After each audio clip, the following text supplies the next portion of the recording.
FM. And as promised, Dave Ferguson is here. Boy, I messed up your name, Dave. What's your name again? Okay. And Joe Bonnock. Oh, hey, that's not Joe.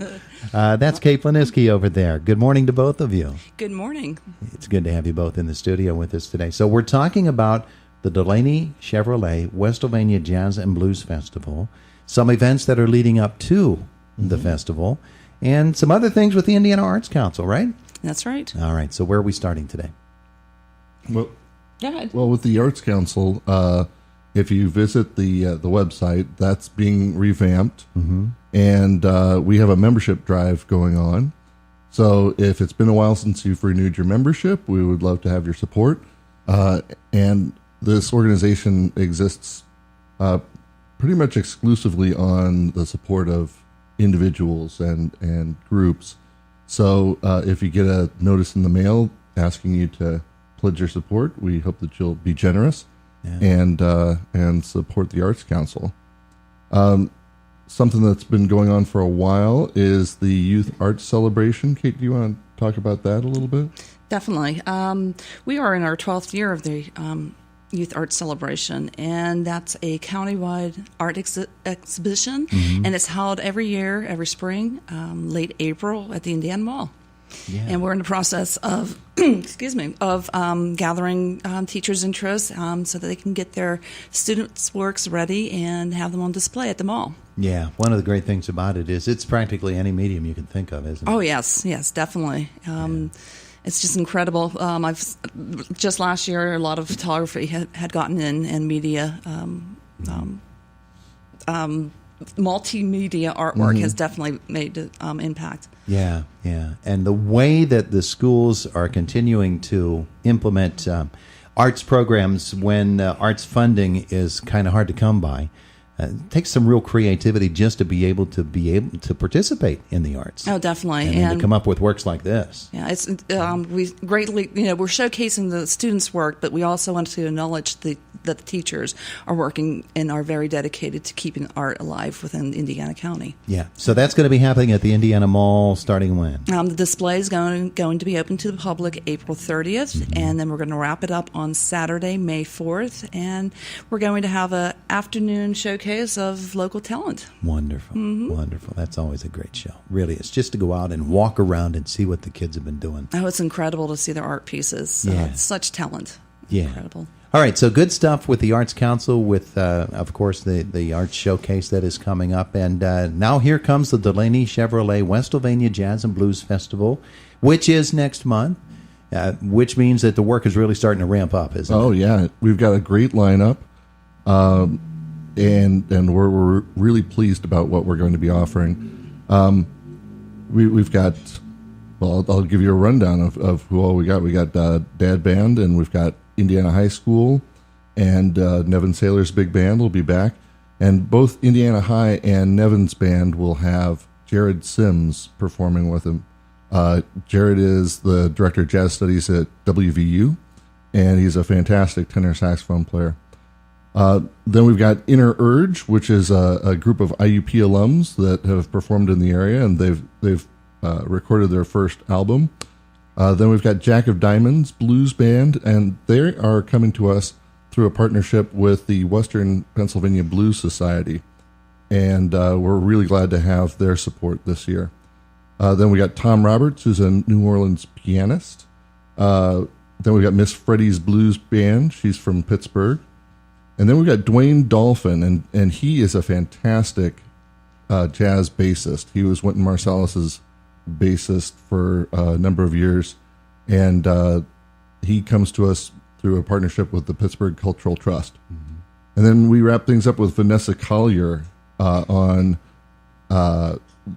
she's the blues headliner. So we've got a fantastic Saturday lineup. That's Saturday, May 25th.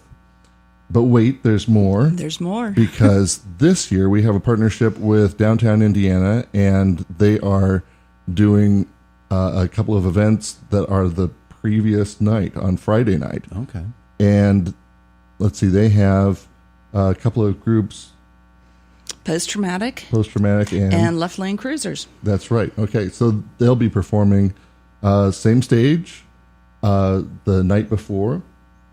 And during that night before, we have the second year of the funnest business in town. Yep, the funnest business in town, year 2. The funnest business in town. Yes. Tell me about that.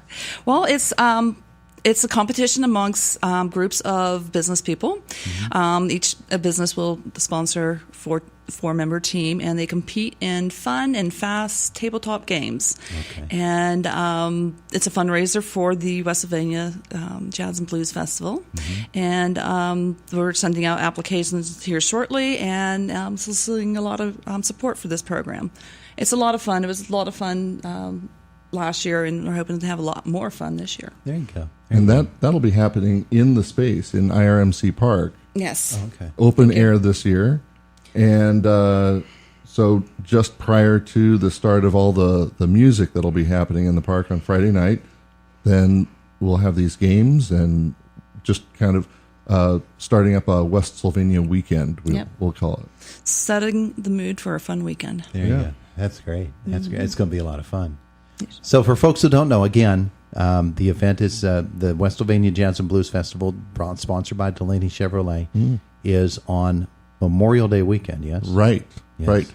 Yeah, so the downtown Indiana's portion starts on Friday night, and then the Jazz and Blues portion is on Saturday. There'll also be some vendors. Yes, this year we added vendors to the lineup. Yeah. And we also have a couple of events that are leading up to that. We get tremendous support from our sponsors, especially Delaney Chevrolet, but that doesn't pay for everything. So we do have some fun fundraisers, like the funnest business in town. One that we're starting this year is called the Keep the Cup fundraiser. That's right. And last year we were able to have beer served in IRMC Park and by Levity and Nobelstein, and they're both supporters of the festival. And we're partnering with them on a couple of these Keep the Cup fundraisers, and we have a reusable cup, has their logo on it. And at Levity on April 27th from 7 to 10, you can purchase the cup for $5, and then if you bring it back to the festival, then you can get $1 off a draft. Okay. So that's and the proceeds go to support the festival, and you get a nice cup out of it. Yep. And then the Noble Sign is May 4th. May 4th. Okay. Right after the Arts Festival, you can go down to Noble Sign. That's a good plan. And that's kind of a cool tie-in, too, because both of those establishments are going to be having music both on April 27th and May 4th. So it kind of gets you in the mood for what's to come. Yeah. I want to go back and talk about a couple of the acts that you said are going to be coming. First of all, it's not easy to play jazz bass, is it? Not particularly, no. Yeah. And you've got somebody who's really, really good. He's really good. Yeah. Easily top 5 in the world. Yeah. And from Pittsburgh. So it's a real honor to have him. I know you play bass, don't you, Dave? I do. Yeah. Yeah. So when you see somebody like that, what do you say? I'm never picking up the bass again, or I'm inspired. I get in close, and I just try to learn as much as I can from what he's doing. Dwayne Dolphin has technique beyond what I have or will have. But if I could get like one tip, one thing from just watching and listening from him. So you can actually watch his hands and say, aha, I like it's that. kind of like that. Yeah, exactly. And then you get home and you pull out the bass and off you go. Let me try that out. Yeah. I like that. I like that a lot. Now tell me about the headliner, the young lady that's going to be singing. Vanessa Collier is a fantastic Maryland-based vocalist, and she plays saxophone and she plays guitar as well. And she's just been tearing up the touring circuit in the blues world. We're kind of lucky. She's going to be in the region several times, and we're her first stop. Oh yeah. So we're glad to have gotten her first. Terrific. All right, so it's going to be happening on Memorial Day weekend. The Friday night event is part of Downtown Indiana's offerings. And then the Delaney Chevrolet Westsylvania Jazz and Blues Festival will be occurring on the following night. That's right. So, following day and night. Following day. Yes. And we also have a tie-in with the Indiana County History Walk. Oh, that's right. Oh, yeah. So, Blairsville folks, Denise Jennings Doyle has a group that are going to be doing some history tours during the festival as well on Saturday. So it's yet another reason to come to downtown Indiana during Memorial Day weekend. Sounds like a great deal. Sounds like a lot of fun, too. It should be. Definitely will be. Cate Planisky, Dave Ferguson, thanks so much for coming in to talk with us about it. The Delaney Chevrolet Westsylvania Jazz and Blues Festival is coming up, but as you heard from Cate, there's a whole lot of other things happening in the arts community here in Indiana County. Real quickly, Dave, website for folks who want to know about Indiana arts. IndianaArtsCouncil.org and WestsylvaniaJazzandBlues.org. Beautiful. Beautiful. Thanks both. Okay, thanks for having us. It's the voice of Indiana County, WCCS, AM 1160 and 101.1 FM.